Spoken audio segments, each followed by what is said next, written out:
We all know that the first season of True Detective was one of the best seasons in all of television history, involving rings, satanic serial killers, and so much more. But what if I told you that season 1 of True Detective was based on a true story? A story that's so bizarre and so disturbing that you might not even believe that it really happened. This true story is so similar to the plot of season 1 of True Detective that it shocked me when I started researching this, and it's tied up in conspiracy, religion, the devil, and crimes against children. This is an important story that we need to talk about, and a story that has no real resolution. Thank you for joining today, and welcome to the Conspiracy Files.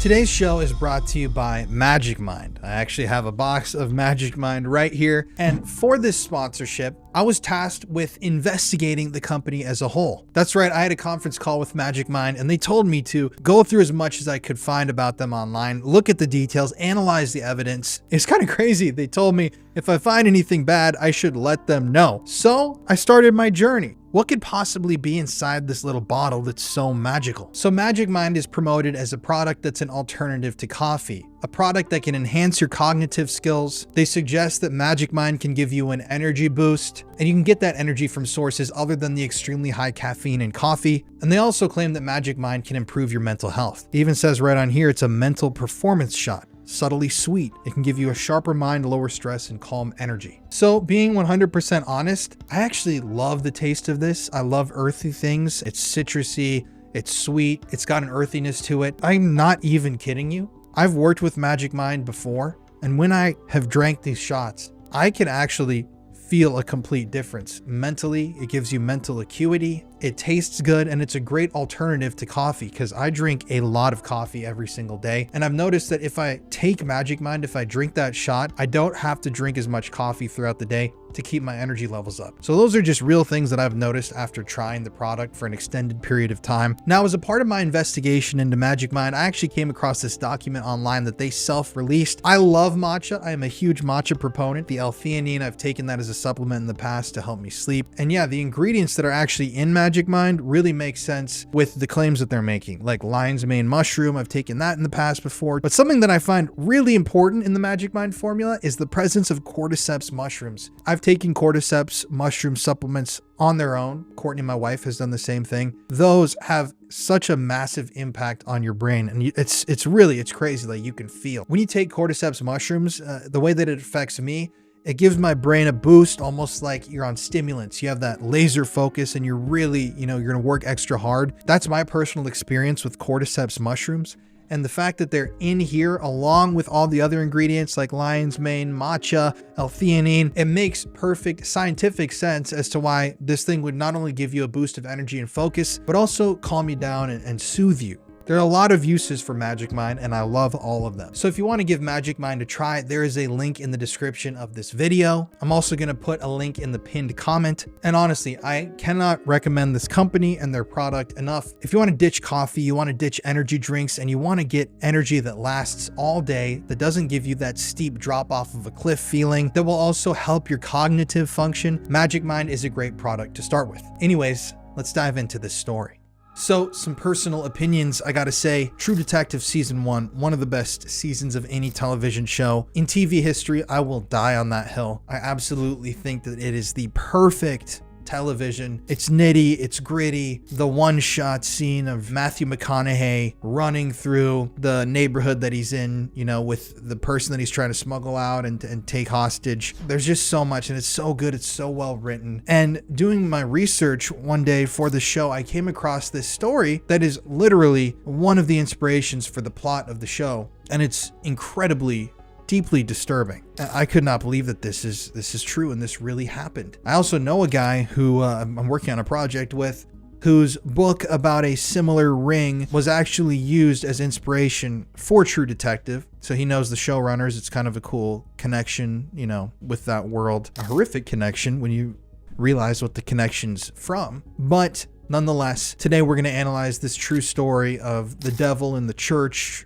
the victimization of children, satanic rituals, ceremonies, masks, and people that escaped justice. As always, with this show, all parties are presumed innocent until proven guilty in a court of law. If you want to research this case on your own, you can find the links to all the resources that we used to pull this story together in the resources document that's posted in the description of this show. And as always, I don't want to do anything to myself. If anything happens, I know there's a large cast of characters that could have done it at this point, but just know that it wasn't by my own hand. That's just an important thing to state out loud when you're covering all this stuff all the time. But without further ado, let's get into it. And first, we have to kind of go through True Detective Season 1 for those of you who have never seen the show. In 2014, HBO released an anthology American crime drama television series called True Detective, starring Matthew McConaughey, Woody Harrelson, Michelle Moynihan, Michael Potts, and Tori Kittles. Today, we're going to talk about the first season, which follows two Louisiana State Police detectives and their hunt for a serial killer who displays occult-like behavior. Detective Rust Cole, played by McConaughey, and Detective Marty Hart, played by Woody Harrelson, who investigated the murder of Dora Lang in 1995, are forced to revisit the case 17 years later when similar missing person and murder cases began occurring in Louisiana. If you ask Google if the first season of True Detective is based on a true story, it'll tell you no, that it's just a made-up story written for television entertainment. But if you look deeper, you'll find that True Detective may not be so fiction after all. So to understand these comparisons, we have to go through the plot of the show itself. If you haven't seen True Detective, please be aware that there are going to be spoilers throughout this entire episode. True Detective Season 1 starts with the two detectives in 1995 discovering the body of 28-year-old Dora Lang, who was found in a sugarcane field outside of Erath, Louisiana. Her body had been staged against a tree in the praying position. Deer antlers were placed on her head, and her body was surrounded by twigs in a lattice shape. She was clearly used for some sort of ritual or sacrifice. The first clue appears when the detectives find Dora's ex-husband, who tells them that during their last phone call before she died, she talked about meeting a king. While interviewing neighbors, the detectives come across the story of a missing 5-year-old girl in the area, as well as the report of a child being chased through the woods by what they called a green-eared spaghetti monster. While following up on the missing girl's disappearance, they discover another twigged lattice sculpture-like creation in her playhouse, just like the ones found with Dora's body in the very beginning. Clearly, something weird is going on. Then the show jumps to 2012, and the two detectives are called back to be interviewed about the death of Dora Lang from 1995, because a recent crime scene oddly resembled Dora's. Although the detectives apparently solved the murder over a decade ago, it looks like the actual killer might still be at large. The detectives are given Dora's diary, which contains weird references to Carcosa and a Yellow King. Carcosa is a fictional city from the short story by Ambrose Bierce called An Inhabitant of Carcosa. The King of Yellow was a book of short stories written 9 years later by Robert W. Chambers, where the city of Carcosa is also used. Carcosa was referred to as a mysterious, ancient, and cursed place on the shores of Lake Halley, either on another planet or in another universe. It should also be noted that Dora's body in the show was also found with high levels of meth and LSD, which Detective Rust believed to be given to her purposefully by someone who wanted to elicit hallucinations from her. They learned that prior to her death, Dora had often been seen at church with a man with distinctive facial scarring. They eventually find and go through the wreckage of the burnt-out church Dora had attended called Light of the Way Academy and find a wall painting depicting a human figure wearing deer antlers. I think you see at this point where this is going. While researching old investigations, the detectives come across the death of Ryan Oliver, whose death contains symbols similar to Dora's case. Rhiann's boyfriend, Reggie Ledoux, is an ex-con who used to be cellmates with Charlie, Dora's ex-husband. They find Reggie to question him, but come across something very unexpected: 2 kidnapped children who they had been hiding in their meth lab compound. The show then jumps back to 2002, and Detective Rust revisits Dora's murder site. He discovers the same tree is now decorated with the same twig sculptures and a large wreath of vines and roots, all having been placed recently. He returns to the Light of the Way Academy to find even more twig sculptures and new disturbing imagery on the walls. Still in 2002, Detective Rust links a series of missing persons to schools funded by Reverend Billy Lee Tuttle, an evangelist and cousin of the Louisiana governor, who earlier pushed for the creation of a police task force that focused on anti-Christian crimes. A former pastor in Tuttle's ministry claims that Tuttle had previously been covering up After being informally interrogated by Rust, Reverend Tuttle complains to the police department and Rust is suspended. In 2012, the present, Detective Rust then presents to Marty, his partner, evidence of a cult that he believes is responsible for the disappearance of dozens of women and children along the coast of Louisiana. In this evidence is a video that was taken from a now dead Reverend Tuttle's safe inside his home. The video contains a group of men in costumes and masks ritualistically and Maria Fontenon, the missing 5-year-old girl that was briefly mentioned in the beginning of the show. Ironically, the detectives then learned that Reverend Tuttle had a half-brother with the last name Childress, who was the sheriff of Vermilion Parish at the time and had forced the investigation of the missing girl to be shut down. Childress, the sheriff, had a son, Errol, who had scars all over his face, just like the guy Dora had been seen with at church. Remember, Dora is the victim from the beginning of the show. I know this is a bit confusing. So Errol, the guy that was seen with Dora, the victim, is later shot and killed by Rust after he tries to attack him. Errol's then connected to dozens of missing persons cases and murders, including Dora Lang's, after they find several other bodies buried in his backyard. The detectives also think he is the green-eared spaghetti monster the little girl was referring to who chased her in the woods. This is just a very brief overview of the entire show, but I highly recommend watching it if you want to see all the details of the story, and I think that it's truly one of the best seasons of any show ever in television history. True Detective Season 1 displays what we've talked about and will talk about often in this very show: a web of criminals, typically involving whose actions are covered up or swept under the rug by important members of their community. These people, as we've talked about many times on the Conspiracy Files, are oftentimes politicians, people in police departments, leaders in churches, religious figures, celebrities, people that are known to the world, people with very high profiles. And that's why they get away with these crimes, because investigations are shut down, evidence goes missing. They call in help from their connections in the government who help to rig the system in their favor. And that's a disturbing story. I mean, True Detective, I remember watching that and thinking, holy that is messed up. Like, this reverend, this holy man, they find a video of him with all these men with masks on and a girl, and it's all part of this ritual. Like, these people are displaying that they're good, God-fearing Christians on the outside, but then in the shadows, they're and children on film. Now, for those of you who have watched this show, my show, in the past, you'll recognize that that's something we've talked about in the past, multiple episodes. Whether it's Warwick Spinks and the snuff film ring operating in the Netherlands, or Frank Sheldon and the ring on North Fox Island, Marc Dutroux in Belgium, and the rumors of videotaped and the of children that was caught on camera, especially with Marc Dutroux, by these government figures wearing masks and performing rituals. But what was the story that actually inspired True Detective? Well, it really happened in Louisiana, and if you dig into the facts, you'll begin to uncover something eerily similar to the plot of True Detective Season 1. But the detailed facts of this real-life case are far worse than you could ever imagine and what was presented on the show. Hosanna Church was one of the fastest growing churches in Ponchatoula, Louisiana during the 1990s and early 2000s. Its pastor at the time, Luis LaMonica Jr., grew to be a beloved community figure. It was a thriving evangelical church during its time that held thousands of members and supported schools for area children. A modest brick church building with the words Christian Life Assembly of God displayed on the outside, the Hosanna Church's walls held some of the darkest and most twisted cult activity in recent American history. So keep in mind, the Hosanna Church, this is a real church in Louisiana, this is the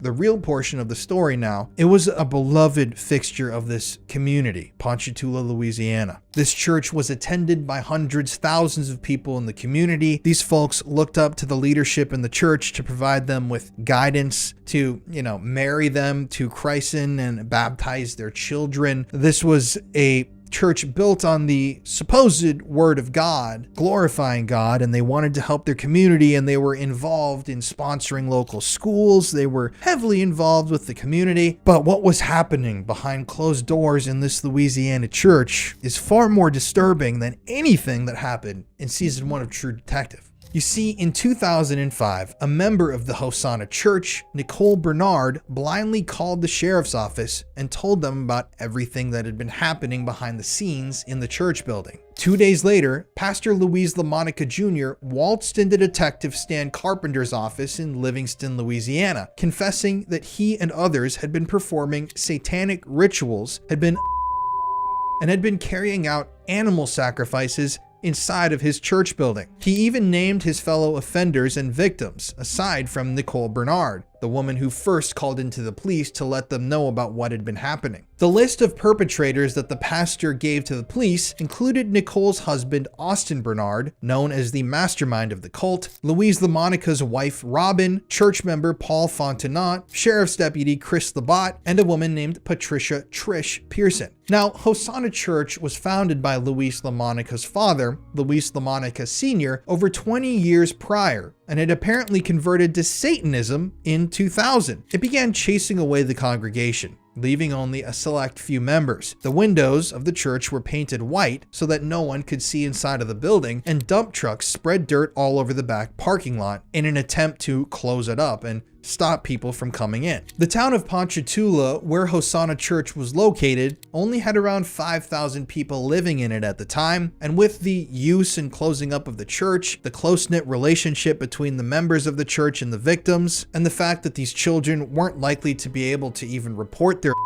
former state prosecutor Daniel Edwards has stated in the past that he believes this was the perfect formula for escaping detection. The church, as it turns out, was operating right in the middle of the community, appearing to be a normal Southern Christian evangelical church to everyone on the outside looking in. They saw these happy members of their community, they saw the sponsorships of schools, they saw some of the outreach work they were doing, they saw the church building proclaiming their love for God with the massive cross emblazoned atop, and they thought these were good salt of the earth people that care about where they lived. But what really was happening that entire time behind the closed doors of the Hosanna Church that the sheriff's office would soon uncover is enough to make any normal person sick to their stomach. Major Carpenter, the detective supervisor at the time who LaMonica, the pastor, confessed to, stated that LaMonica walked into his office and sat down calmly as if nothing was wrong, and that he was acting as if he was just going to go on about his day after he left the station and gave his statement. He said, quote, "Listening to him, here where we're all Christian, it kind of floored me. You're talking about a man who professes to be a preacher, a pastor, and a church leader. Children and worshiping Satan. I'm an old guy. I'm coming up to retire in a couple of years. I thought I'd seen it all, and sometimes I reckon you have seen it all, only in different ways. Then something like this happens. It stays with you." End quote. But what exactly was this church doing? How did this relate to True Detective? Well, you can see the immediate resemblance to True Detective and where some parallels would have been drawn for the writers of the show. This is an evangelical church in Louisiana, kind of like the one in True Detective, who projects itself as a protector of children and a wonderful pillar of light in their community, kind of like the church in True Detective. But the pastor and the leaders of the church themselves, like in True Detective, are involved in the ritualistic of children. Are you starting to see the similarities? Well, at this point, we're going to get into the activities that took place within the walls of the Hosanna Church, which are beyond vile. So please be aware. This section is going to be graphic and incredibly disturbing, so those with a weak stomach or those who are easily disturbed may want to skip forward. Austin Bernard, who we said earlier was allegedly the mastermind of this satanic cult, was heavily involved in the rituals that were performed in the church building, and even used his own 1-year-old daughter in some of these satanic rituals. And one of the members went into detail with the authorities about one sadistic ritual in particular. During this ritual, Austin's 1-year-old daughter was dressed in black and was positioned in the middle of a pentagram in the middle of the floor, while all the other members chanted around her to satanic music. Austin's daughter was then undressed in the center of the pentagram while a cat was its blood was then dripped all over the infant's naked body. This is what they called the dedication to Satan of a baby. The ceremony was held upstairs inside of the church building in the youth room. The members of this cult would cover all of the windows of the church with black paper, turn all of the lights out, light candles, and bring out their book of spells and temptations. According to Louise LaMonica, the pastor of the church and the face of the church at the time, these dedications of children to Satan, where they would be undressed in the middle of a pentagram and have the fresh blood of a murdered animal dripped upon their bodies, happened every 2 to 3 months inside of the building. On other occasions, certain young girls, minors, children, would be picked by the men in the group, the men in the cult, the men that are supposedly Christians, members of the church, to have relations with. The men would then line up one by one, taking their turn having with the chosen female child. If a woman was in line with the men, it didn't matter. She would then perform acts on the child while they pretended that, quote, one was the man and one was the woman, end quote. Now, Louise LaMonica, he's the guy, remember, who walked right into the police station and began sharing this information with the officer. He stated that he believed there could have been around 25 total victims, including children, from infants all the way to young teenagers. It was also reported by Louise LaMonica that the members defecated and urinated in the ritual room, had with animals during some of their ceremonies, and drank the fresh blood of cats. Louise LaMonica also admitted that he his own 2 sons, whose initials are ML and SL. Minors at the time, their identities were concealed in all legal proceedings. It's beyond evil what Louise LaMonica Jr. did to his own sons, who are now 34 and 38 years old. I truly hope that they've attempted to heal from their horrific childhood and are doing okay today. In Louise's own words, he claimed that during the satanic rituals, he would become distorted by the devil and that demons would change him into an animal such as a snake, fox, wolf, or spider. The way he described the rituals were like the occult behavior described in True Detective. In True Detective, the behavior of the cult is described to be reminiscent of the concept of Courrier de Mardi Gras, which is a rural version of Mardi Gras where the men ride on horses wearing animal masks and participate in different types of abnormal, bizarre behavior. The way Dora's body was discovered at the beginning of True Detective with the deer antlers and posing was likely a nod to the Hosanna Church's talk of animal masks, hoods, and gowns. Although the show didn't detail exactly what happened behind the walls of Hosanna, there were subtle references throughout. The cult members all had nicknames for each other too. In the Hosanna cult, Trish Pearson, one of the women involved in the rituals, was nicknamed Bluey Black after the colors of the spell book that she carried with her. Robin LaMonica, Louise LaMonica Jr., the pastor's wife, was the lady because she was an organizer and made sure that everything in these rituals and the went correctly and according to plan. Austin, the man who organized this cult, his nickname was Mastermind, and Pastor Louise LaMonica Jr. himself was nicknamed Chief. Louise claimed that the secret ceremonies started in 1999 and ended in 2003 when he and his wife separated. Around the same time, Nicole, the woman who also called into the police, left her husband Austin as well and took their daughter with her to Ohio. And now we get into some even more incredibly disturbing details of this true crime case. As if this couldn't get worse. As if the in-person activities of the cult weren't enough for them. The members of the Hosanna Church also, like most, either created or possessed child on their computers inside of the church, which were later confiscated by police. So yes, these people were collecting child,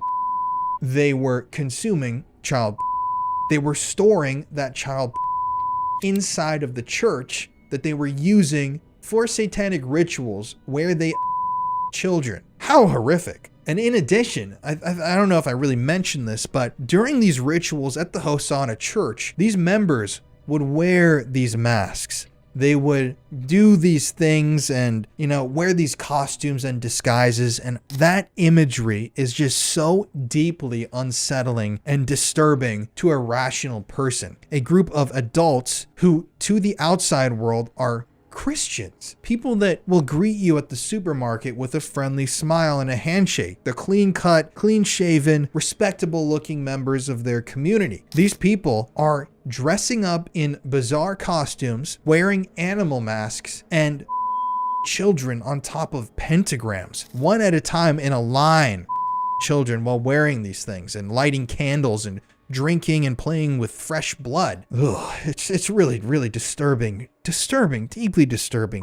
And this goes on. I'm not crazy. This stuff is happening everywhere. This is just the cult, the one small cult that was captured and exposed a decade or two ago. Who knows what is going on right now, even as I record this video that we're going to find out about in 5 to 10 years. I hate thinking about that. That's why I make these episodes, is to try to raise awareness about this so people can start recognizing the red flags and signs, and we can have some sort of a class consciousness against these people. But anyways, sorry for that tangent. You can see though the real life similarities to True Detective season 1, just in those stories alone. It should be noted too, I was going to say this deer head and these deer antlers, that's a common theme. Abrasics, it's a cult that we talked about with Mark Dutroux, a satanic cult that was accused of children to be and, in Belgium, and they're tied into the Dutroux network, which is one of the largest rings in world history. We've talked about that extensively on this channel. But in my documentary where we actually went to Mark Dutroux's house in Belgium, which is on my main channel, I was looking through the Abrasics cult documents, translating text from French to English, and I came across a drawing of one of the demons. And this demon was wearing, it had deer antlers. The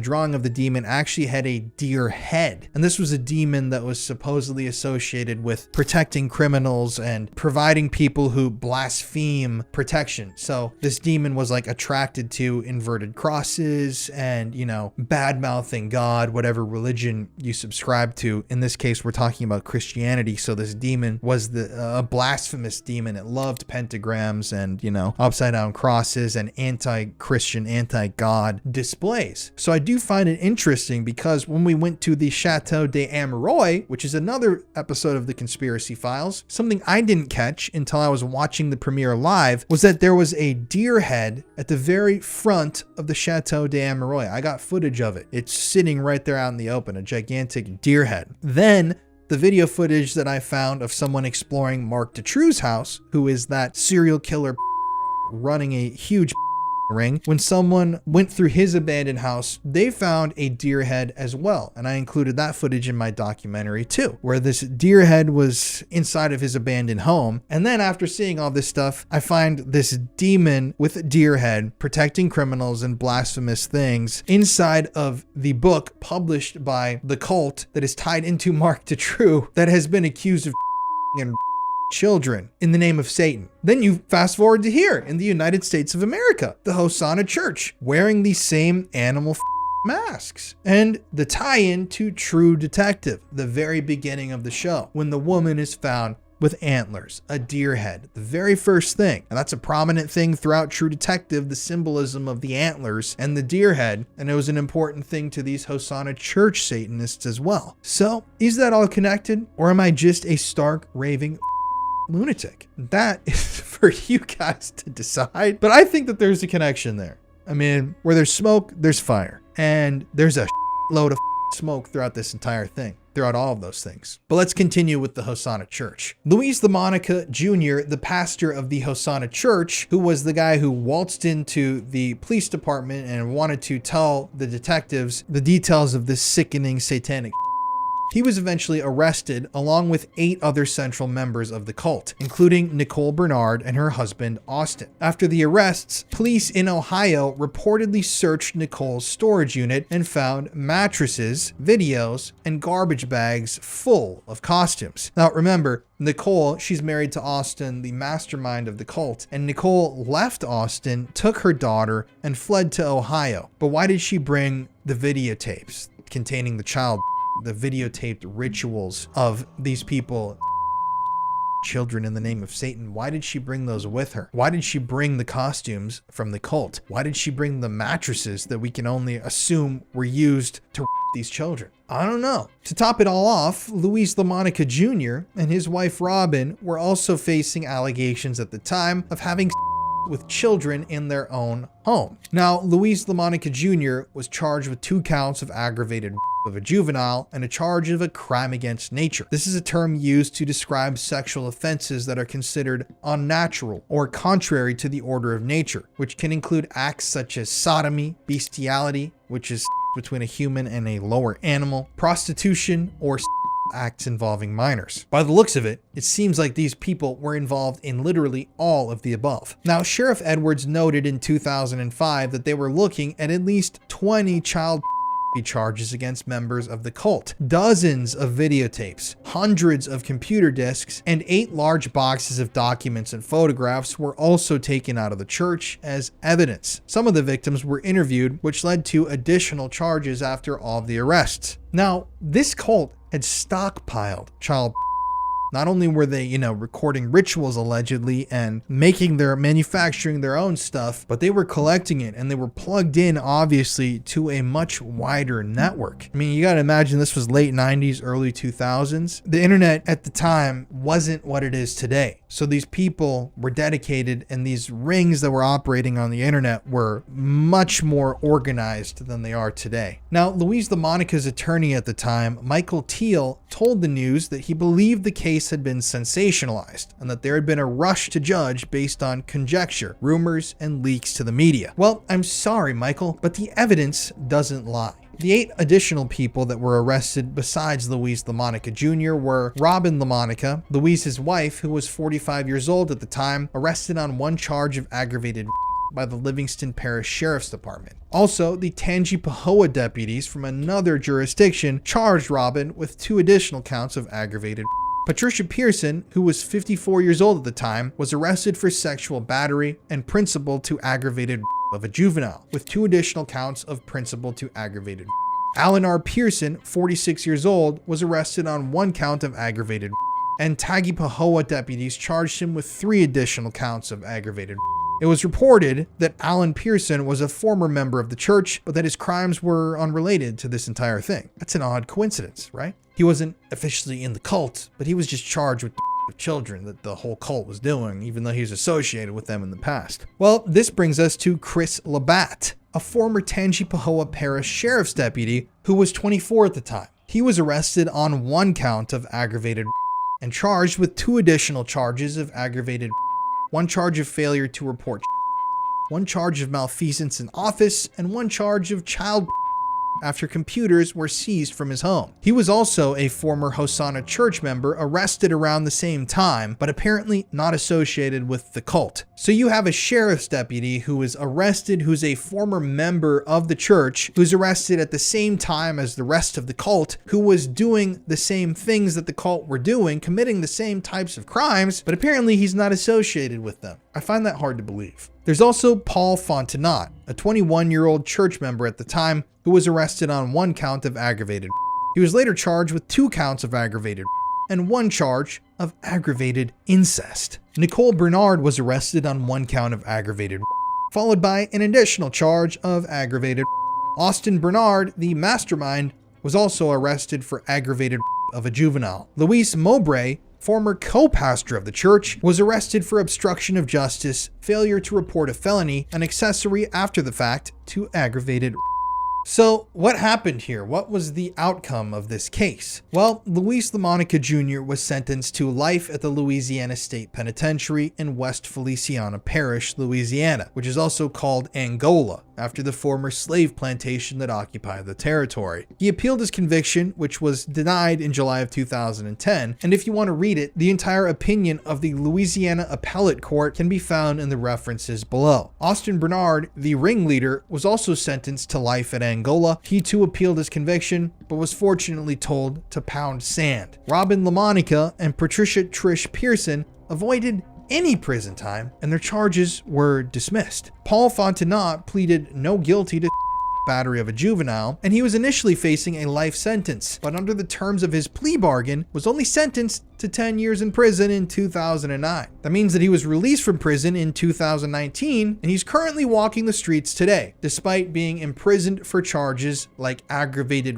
of minors and aggravated incest. Paul would be around 40 years old today. Nicole Bernard, who tried to flee, was extradited back to Louisiana, and it was reported that she was also released on a plea deal. Labatt, that sheriff's deputy, his child and other charges were all dismissed. The remaining individuals who were arrested remain a mystery. The defendants released from jail were apparently living a normal life and out working in the community, it was reported shortly after all of this, and the Louisiana District of the First Assemblies of God legally reclaimed the church property, according to a judgment signed by District Judge at the time, Bob Morrison. It was renovated and now operates as a different church under a new name with a new congregation under Reverend Gary Wayne Yates. Hopefully, the pentagrams have been removed from the walls, but it's hard to tell what kind of dark energy still lies within the building. But this is the same that we see with every single one of these stories and rings. You have people that were accused by children of participating in the production of child satanic ritual abuse, the murder of innocent animals as well, by the way. I want to state cats is incredibly wrong just on its own. In addition to children and the child that was recovered inside of the church, the rituals, the of all these children, up to 25 children that were all victimized, and some of these women walked away scot-free. People that were found guilty of having participated in these things got 10 years. The sheriff's deputy had his charges dropped for some reason, and life moved on. There's so much accountability that was never found in this case. People that were just allowed to walk. They just said, well, justice doesn't matter today. And these are people that were accused of children into this church to perform rituals on them, to these kids one at a time, who were stockpiling child in the name of Satan, who were obviously connected to other predators and predator rings out there. Where else were they getting all this video footage and these photos? Who else were they providing this stuff to? That's the questions that I have that are unanswered. And a lot of them avoided prison time. And they're out in their communities. And I think it's crazy that they just repainted the church and reopened it. They didn't think like maybe we should demolish this thing and start over because clearly something went very wrong here. No, you could still go to a service in that church building today if you would like to. And sadly, there are still people out there who think that this entire scandal was completely dramatized by the public, despite the existence of mounds of physical evidence, police reports, and verbal testimony and admission. Consider this. There was a handful of hardcore predators against children. I'm doing air quotes because you know the word I want to say, but I don't want to get censored. Predators who committed crimes against children and collected video and photographic proof of these crimes against children to get off on, who were released from prison, released from guilt from this entire situation. They're out there to this day.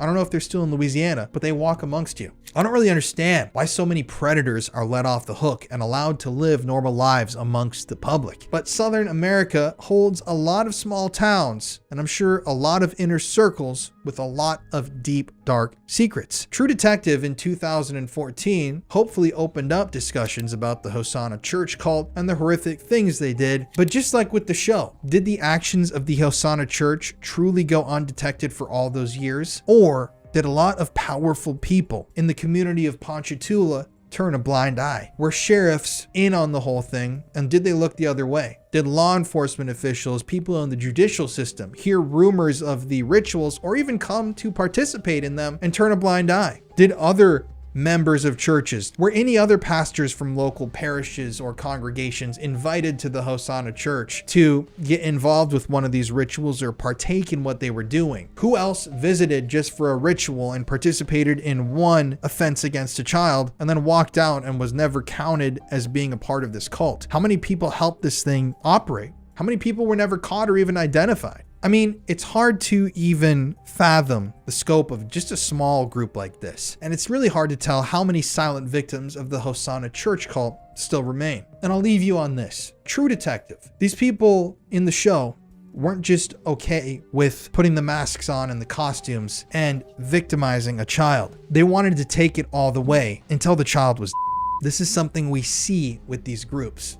Whether it's Mark Dutroux, the Chateau Amoureux, North Fox Island, and Frank Sheldon, John David Norman, if you look into him, and John Wayne Gacy, and Elmer Wayne Henley, and Dean Corll, even snuff films produced in the Son of Sam cult. What lengths are these people prepared to go to if they're already ready to commit aggravated incest against their own children on top of pentagrams that they're reportedly filming? Who's to say that no child was ever murdered by this cult? If they were legitimately practicing some sort of ritual to summon a dark energy, a negative energy, Luciferian Satanism, any branch of these dark beliefs, who's to say that one of these didn't go a little too far and ended up with a child, an infant? How would they even know? There are stories of breeders who belonged to cults like this, especially in the late 80s and 90s, who reported literally getting pregnant for the cult, raising a baby in secret, then giving birth to the baby in private so that the cult members could do whatever they wanted to that child and